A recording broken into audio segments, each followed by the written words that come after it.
Hello. हाँ hello. का ये धनिया कहनी है कि रउआ विदेशवा में रहम का। अरे तो जवन मजा विदेश में बा गाँव में कहाँ मिली है बाबू। अरे बाप सुनो। बोला। मिले कौन मजा तू बता दा विदेशवा में।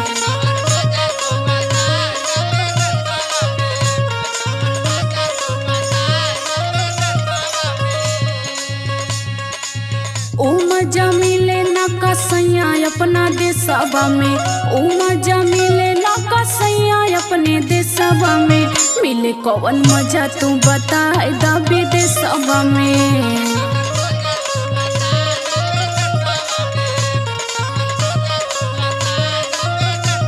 अरे सुना का घरे रहले से कोनो मतलब ना बा। हाँ आप बाहर में रह तो कुछ गांव को भी आदमी लोग नाम करी हैं। अच्छा सबके आशीर्वाद से खुश रह तो सब निमन लगी बाबू। अच्छा। पढ़ लिख के रहनी बेरोजगार अपना देशवा में।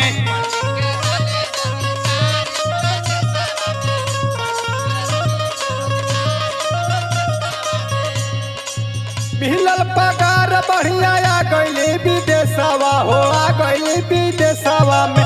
पढ़ लिख के रहली बेरोजगार अपना देशवा में।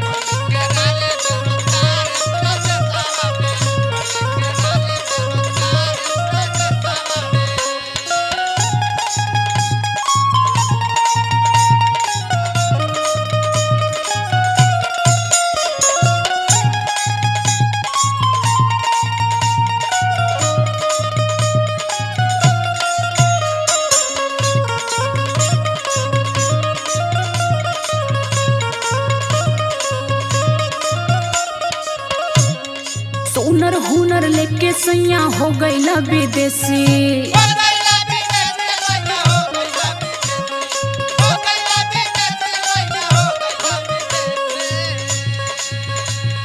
कौना कारण से वहाँ पर पैसा मिले बेसी।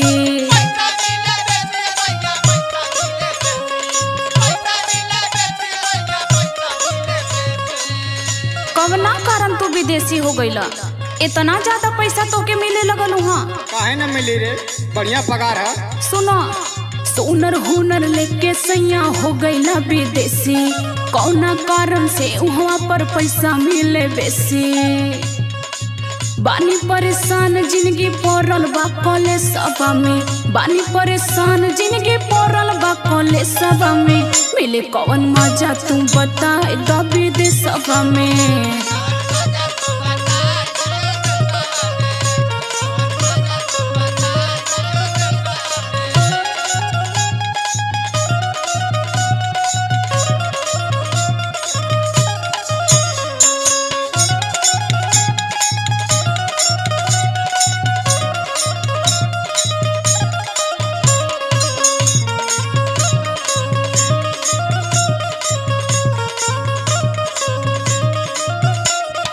कोना में टैलेंट रोवेला केहू ना दर्द बुझे।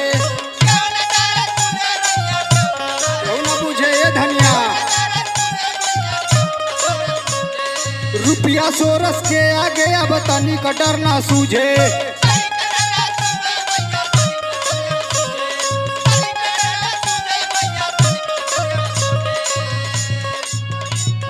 कोना में टैलेंट रोवेला केहू ना दर्द बुझे। रुपया पैसा के आगे अब तनिक डर ना सूझे।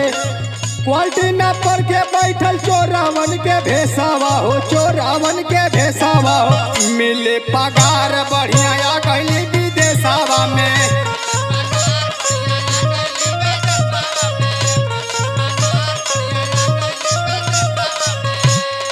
मिले कौन मजा तू बता दा विदेशवा में। मिले पगार बढ़िया आ गईली विदेशवा में। मिले कौन मजा तू बता दा विदेशवा में। मिले पगार बढ़िया आ गईली विदेशवा में।